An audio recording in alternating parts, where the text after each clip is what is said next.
po sikur ministria t'ju mbledh bashkë, pra gjithë palët e interesuar, ky është koncepti, që të shkojë tek një vizion konvergjent. Po e më ka një gjë, diçka duhet bëjë ministria, po padyshim, po diçka duhet bëjë ministria që sqaroj. Ministria që s'ishte këtu ta dëgjoj. Ministria që sqaroj dhe opinionin publik. Ju çfarë do bëni tjetër zoti Lubonja përveç protestës? Në një padi ligjore, ndonjë peticion.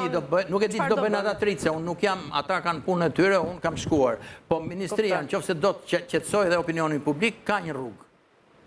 Merr ata santakat të cilët kanë bërë gjithat punë, thirrin në Shqipëri dhe thuaj, ore po bëhet kjo, na thoni, është në vizionin që na keni përvduar, apo është kundra ati vizioni. Dhe po folën ata se ne për fat keq gjithmonë duam të huaj që të na japin atë të drejtën ose jo, të na i zgjidhin gjërat. Do të ishte sqaruar opinioni publik më mirë. Nëse ke një fjalë fundi fatose shprehu gatishmëri që nëse ministria mbledh edhe të rinjtë si quhet shoqata bunkera, edhe autorët e filmit, edhe fatosit. Që në hyrje në kryet herës të thash se pse kemi filmin, se dhe filmi është i rëndësishëm.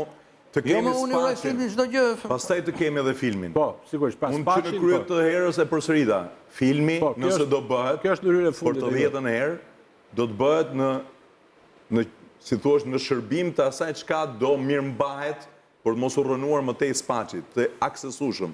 Se nëse aty do të mendohet, si mas vizionit që ka Ministria dhe Qeveria për të hyrë turist, sigurisht që do ndërhyet për të mos u shëmbur dhe mos një zënë poshtë. Dhe sigurisht nëse kjo do bëhet aksesueshme për turizmin si një muze, aty u mund të fus aktorët dhe të bëjmë dhe filmin. Nëse kjo nuk do bëhet asnjëra as tjetra. Dhe le t'ja lëm brezave tjerë pas se ta bëjnë